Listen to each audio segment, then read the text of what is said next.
Today is 8/24/22, 12:35 p.m. This is a W209 EIS sent in from a customer, Mr. Lehman in St. Paul, Minnesota. All keys lost situation. We programmed a brand new key. As you hear it click and you see it turn, key is programmed.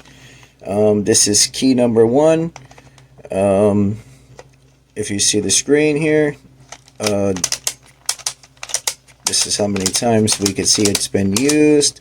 So now we'll go ahead and put that key inside the reader right here, and if you zoom in on the number of the keys read, I'm rereading the key right now, identifying it's been used 7 times because I just clicked it that amount of times.